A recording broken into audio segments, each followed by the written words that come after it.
all these kids are getting involved. And this was the mastermind of the guy who put together the Runaways, Kim Fowley. And Kim just thought, as many kids as I get involved, the more raw and more real and more natural this is going to be, especially if they're all teenage girls and they're willing to wear next to nothing and I'm going to make a shitload of money. That's Kim Fowley. Now, I have nothing nice to say about Kim Fowley. However, he really did give me this, ultimately. It came down to Kim's decision. And so I have a love-hate with him. I accepted him as a friend on Facebook, but I'm not trying to say anything nice. But then I sent him something nice, but now I might send him something mean. That's how I feel about Kim Fowley. And the whole world's going to find out what a monster he is when the movie comes out on Friday. Now, that having been said, I said to Marie, I go, well, I write songs. And she goes, I was hoping you'd say that. She said, you know, you're one of the most interesting people I've ever met, and you've had so many problems, and you've worked through them, and you're such an inspiration. I'm like, Marie, I'm 12. I'm 12 years old. She said, well, you know, do the math. I'm 15. And you're a survivor, and I bet your songs are really tough. Will you read me the words to one of your songs? So I read her the words to the song, City Lights. And she said, that's amazing.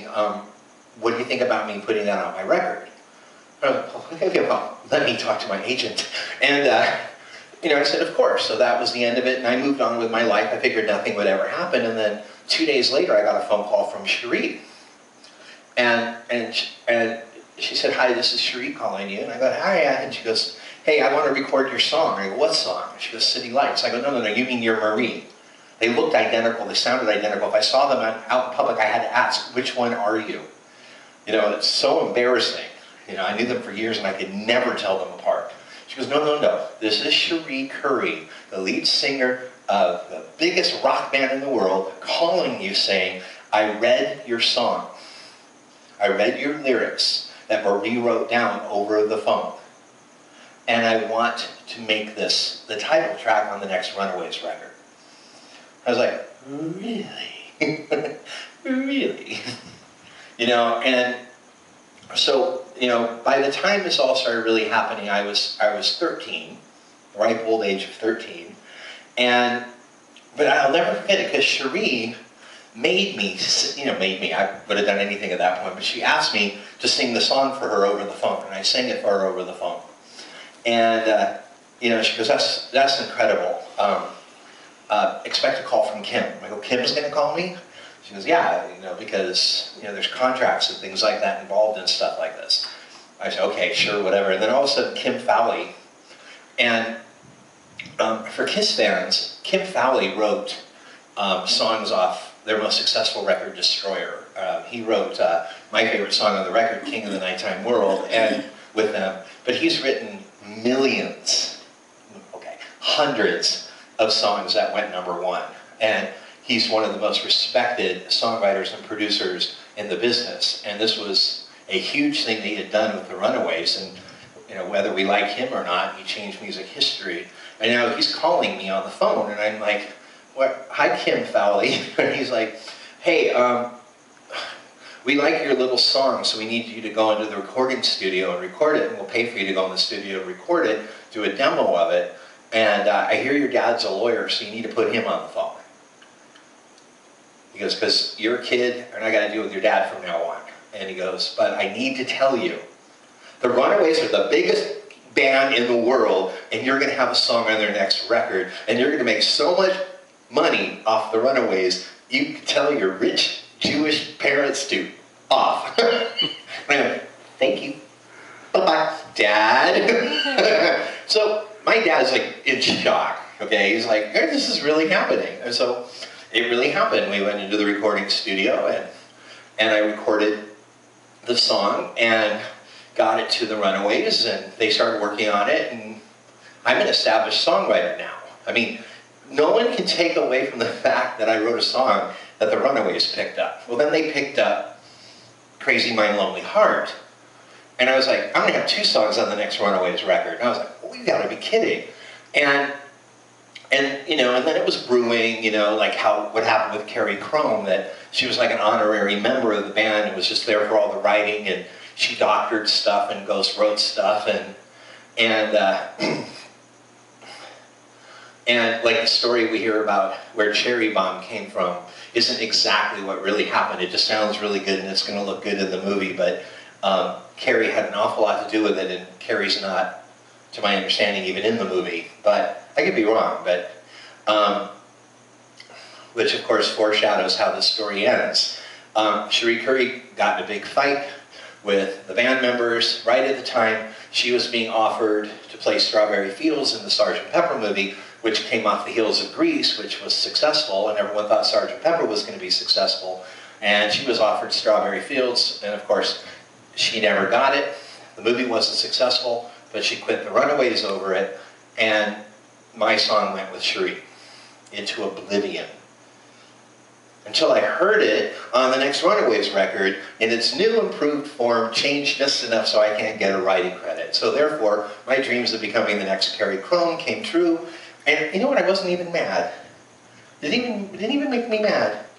I'd kill for some money, especially right about now, because now the Runaways are going to make buku bucks doing nothing.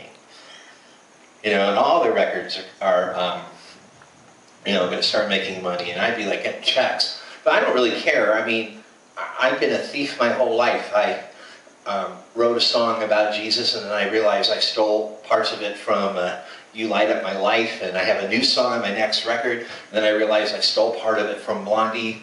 And people who know that I intentionally stole from David Bowie and Patti Smith on the first few records to pay homage know that there's really no one in rock and roll who's not stealing from other people.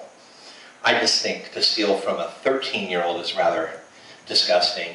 But when everybody sees the movie and sees what they were like when I was 13, it's a miracle that they even dialed my number right. And but I knew that I was an established songwriter. No one could take that away from me. I just, you know, can't brag. And now I could get sued. But bring it on. Blood from an onion, Kim.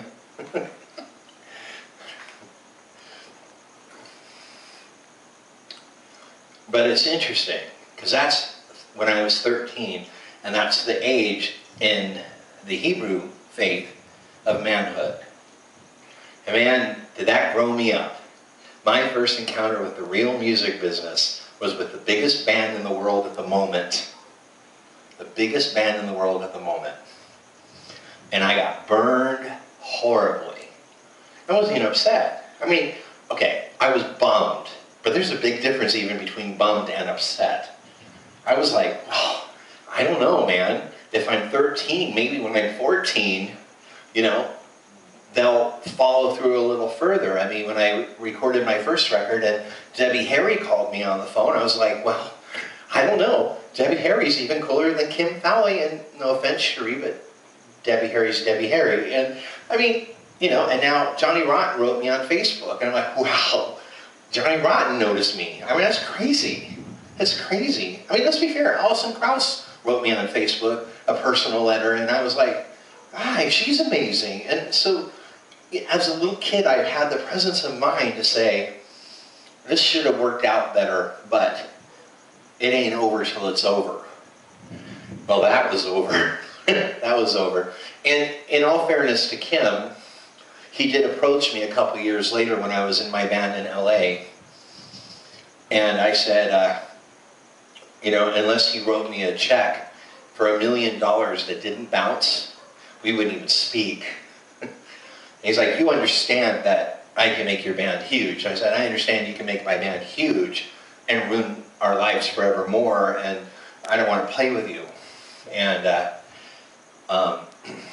there was mixed feelings amongst the band that I handled that the way I did, but that was the last of it with me and Kim and the Runaways. And but by the time, and that happened when I was 17 or 18, and right around that time was when I started coming to the Lord. And it's interesting because, you know, you know, I was already done with drugs by then. I was already over it, and I was done with partying by then, and you know, and people don't understand what we were